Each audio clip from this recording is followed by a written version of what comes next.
சீரியல்களின் full எபிசோடுகளை Sun டிவியில் ஒளிபரப்பான உடனே எக்ஸ்க்ளூசிவாக சன் நெக்ஸ்டில் மட்டும் ஃப்ரீயா பாருங்கள்.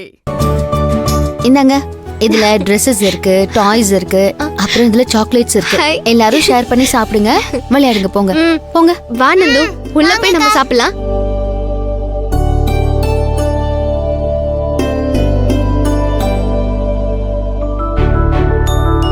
சிந்து, நல்லா இருக்கியா?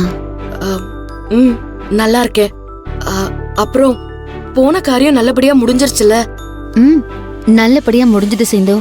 அவருடைய ரெஸ்டாரண்ட் எல்லாத்துலயும் நம்மளுடைய மூலிகை பிரியாணி, மூங்கில் பிரியாணி ரெண்டையும் மெயின் டிஷ்ஷா பண்ணிடலான்னு சொல்லிட்டாரு. அதுக்கான ஷேர் எல்லாமே நமக்கு குடுக்கறேன்னு சொல்லிருக்காரு. உனக்கு ஒண்ணு இருக்கு, இரு. இங்க பாத்தியா, நமக்கு ஆர்டர் கொடுத்திருக்காங்க, கூடவே அட்வான்ஸா செக்கும் கொடுத்திருக்காங்க.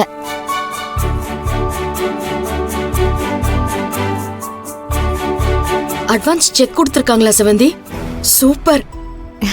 மாமா, அத்தை, இப்படி வாங்க. மாமா, 5 லட்சம் ரூபாய் செக் கொடுத்திருக்காங்க, வாங்கிக்கங்க.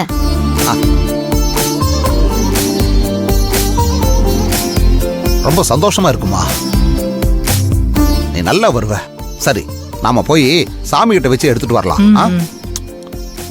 வாங்க. வா சிந்து.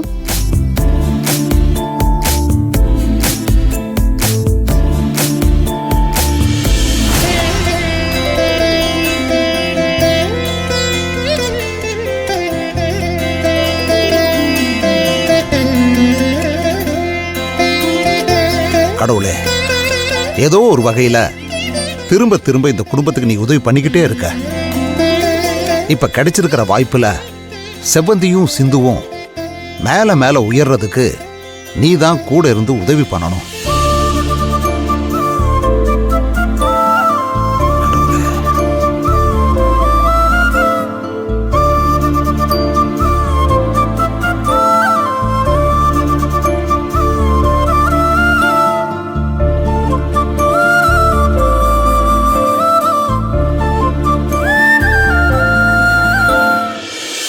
இந்தாம்மா. மாமா, நாளைக்கு இதை நீங்க பேங்க்ல போட்டுருங்க. சரிம்மா. சரி, வா. போங்க.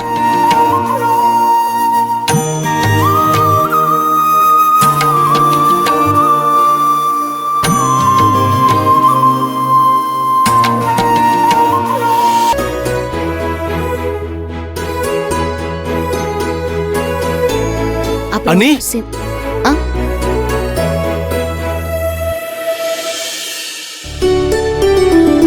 என்ன நீ இப்பதான் வந்தீங்களா? ஆமா ரகு, இப்பதான் ஒரு 5 மினிட்ஸ் ஆச்சு. போன விஷயம் எல்லாம் ஓகே தானே? சரி. என்ன போன காரியத்தை முடிக்காமையா வந்திருப்போம்? செவ்வந்தி போனா அவ முகராசிக்கே எல்லாரும் வேலை தருவாங்க.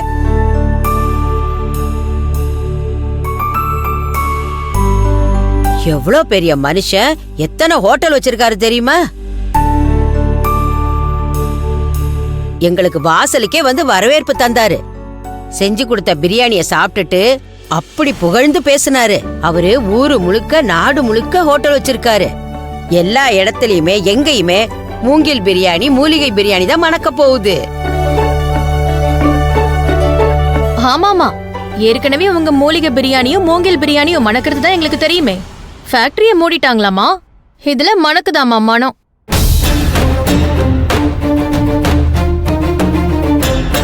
ஏன் பூர்ணி, நாங்க ஏதாவது பண்ணாவே உனக்கு இவ்ளோ கஷ்டமா இருக்கு? நாங்க எவ்ளோ கஷ்டப்பட்டு ஒரு ஆர்டர் வாங்கிட்டு வந்திருக்கோம், கொஞ்சம் கூட சந்தோஷப்படாம இப்படி வந்து மூஞ்சில அடிக்கிற மாதிரி பேசுற?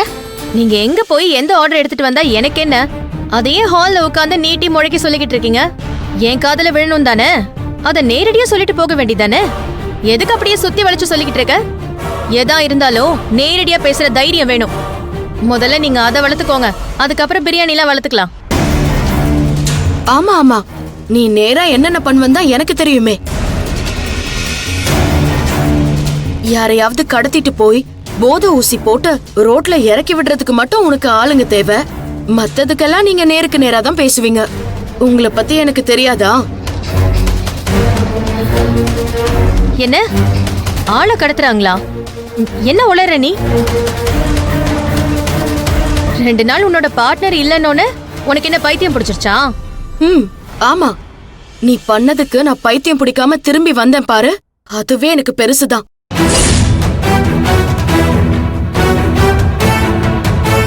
ரவுடி பசங்களை வச்சு ஆளை கடத்துறது, போதை ஊசி போட்டு விடுறதுன்னு கேவலமான வேலையெல்லாம் பண்றது, ஒண்ணுமே தெரியாத மாதிரி நடிக்கிறது தெரியாதா? உன்னோட மூஞ்சிக்கு நேரா பேசுற தைரியம் எனக்கு இருக்கு. இது பாரு, தேவையில்லாம பேசிட்டு இருந்தேன்னா அப்புறம் அவ்வளவுதான். என்ன பூர்ணி, என்ன தேவையில்லாதது? சிந்து உண்மையதான் சொல்றா. ஏன் நானும் பாட்டியும் கூட நீ தான் பண்ணிருப்பேன்னு நினைச்சோம். இந்த ஊர்ல சிந்துவுக்கு வேற யார் எதிரி இருக்கா? நீ ஒருத்தி தான் இருக்க. ஆரம்பத்துல இருந்தே சிந்துவை நீ எதிரி மாதிரி தான் ட்ரீட் பண்ணிட்டு இருக்க.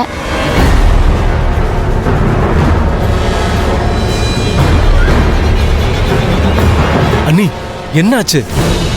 ஏதோ போதை மருந்து ஊசிங்கிறீங்க, ஆள் வச்சு கடத்தினாங்கலாம் சொல்றீங்க. எனக்கு ஒண்ணுமே புரியல அண்ணி. பூர்ணிமா கிட்டயே கேட்டா அவளே டீட்டெயிலா சொல்லுவா ரகு. ஏன்னா பிளான் போட்டு கொடுத்ததே இவ தானே. இங்க பாரு செவந்தி, தேவையில்லாம ஏன் மேல பழி போட்டுட்டு இருக்காத, அப்புறம் கடுப்பாயிருவன் பாத்துக்கோ. அண்ணி என்னன்னு கொஞ்சம் தெளிவா புரியுற மாதிரி சொல்லுங்க. ரகு, நேத்து நம்ம சிந்துவை யாரோ 2 பேர் கடத்திட்டு போய் வண்டியில வச்சு போதை ஊசியை போட்டு நடு ரோட்ல இறக்கி விட்டுட்டு போயிட்டாங்கடா. ஐயோ, அப்பா என்ன சொல்றீங்க? போதையில ரோட்ல நடந்தா ஏதாவது போற வர்ற வண்டி இடிச்சா ஆளை காலி பண்ணிடும்ல, அதுக்காக இறக்கி விட்டுருக்கானுங்க.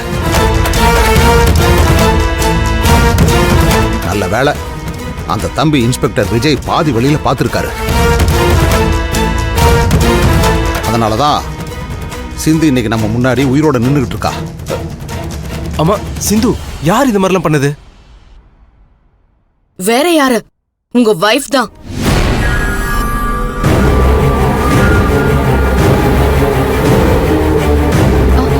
ஏங்க இது என்னங்க இது? அவளுக்கு ஏதாவது நடந்தா அதுக்கு நான் தான் பொறுப்பா? தேவையில்லாம இப்படி அபாண்டமா பழி சுமத்துறா. அவ சொல்றதை கேட்டுட்டு நீங்களும் அப்படியே சும்மா நிக்கிறீங்க. பூர்ணி, உனக்கும் இதுக்கும் எந்த சம்பந்தமும் இல்லல்ல? என்னங்க அவதான் ஏதோ சொல்றானா நீங்க பாட்டுக்கு ஏன் மேல சந்தேகப்படுறீங்க? நான் எதுக்கு இவ்வளவு ஆள் வச்சு கடத்தணும், போதை ஊசி போடணும், ரோட்ல கொண்டு போய் இறக்கி விடணும்?